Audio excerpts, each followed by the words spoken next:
Subaru sleeping with Carson. Safety disclosure is don't do anything that's dangerous. Don't do anything that I've done. Do everything that you want to do the way you want to do it, not the way I did it. Don't get in trouble. Be safe and wear safety protection. In a previous video called The Best Fire Starter, I already showed using the stove and getting a fire going. So we're just going to start this one off as far as cooking and what items I like using the stove for from this point forward. My all-time favorite item to eat is peanut butter and jelly sandwiches, but more importantly, toasted peanut butter and jelly sandwiches. I found this little toasting apparatus on Amazon. I was very, very excited because I went through multiple different thought processes as far as how I could actually toast my bread while camping. But this little thing just fits together. It's very inexpensive, and just watch out, it's hot. You just put it over the stove, and then you get your bread out, and you put your bread on there. It can toast up to 4 pieces at a time, which is awesome.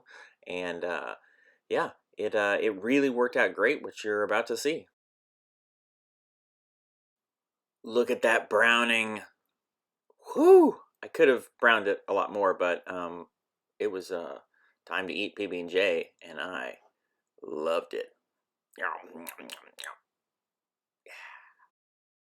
I know they have an appropriate camping utensil for removing hot items, but this pair of this pliers or wrench or whatever it is worked just fine.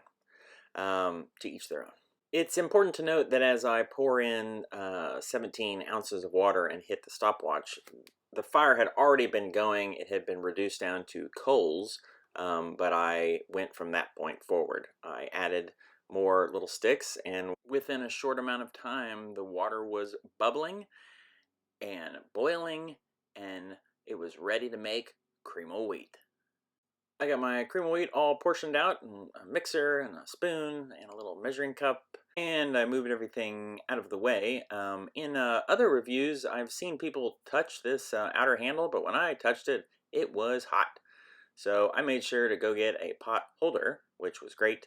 I poured in the amount of water I needed to make the cream of wheat, and then just poured out the remainder in the yard, which probably killed the grass. But then I poured the water back in and poured in the cream of wheat and began the stirring process. Stirring, stirring, stirring, must keep stirring. A few times I take the pot off of the Solo stove because unlike a gas stove where you could just turn the heat off or down, I don't have a way to regulate the heat. I guess I could put less wood in it, and I'm sure I will learn these techniques in the future. But for now, I just periodically take take the pot off the stove and put it back on as I continue the crucial stirring process. This looks delicious, and now it's time to eat.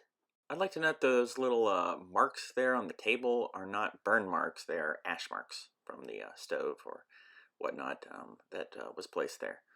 Oh yeah, cream of wheat, or otherwise known as cream of wheat. I am super excited about this. I love it. I need to figure out a better way to wash the dishes. You know, it's these things I didn't really think about.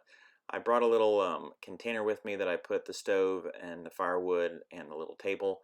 I think I will do something where I remove all that and pour water into it and clean it out. Because right now I'm seen using just the water from a bottle, and that's silly. Yummy.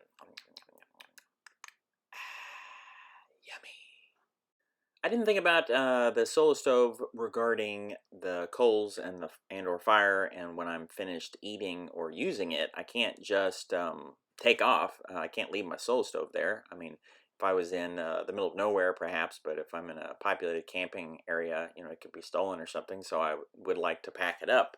But what do I do with all the coals if I'm done? My solution is just to dig a hole and dump all the ashes in there and bury it for now. Maybe I'll learn something else in the future, but that's what I'm doing right now. What's great about the Solo Stove Campfire is it nests very nicely inside of the this pot 4000. I may get a smaller pot in the future to boil water, but for now this works fine. As I was folding up my toaster, I realized that it's very sooty, and I got my hands all dirty. Now, this is probably just a normal process of cooking, though I will wipe them down when everything's said and done. I will also be bringing with me some gloves with which to clean things. I know people watching this are probably like, "Hey, dude, it's gonna be sooty. Just leave it sooty." But I don't know. I'm gonna clean it until someone tells me I shouldn't. Everything fits back into its bag really well, and I got this little camping table. I like that it's very short because I have short chairs, and when I sit in the chair and tend to the stove, I like to just kind of be looking down at it instead of being, right at my face. It's also just very small and nice, and it makes for a great level surface when using the Solo Campfire on, regardless of the ground. You can always kind of get it leveled out.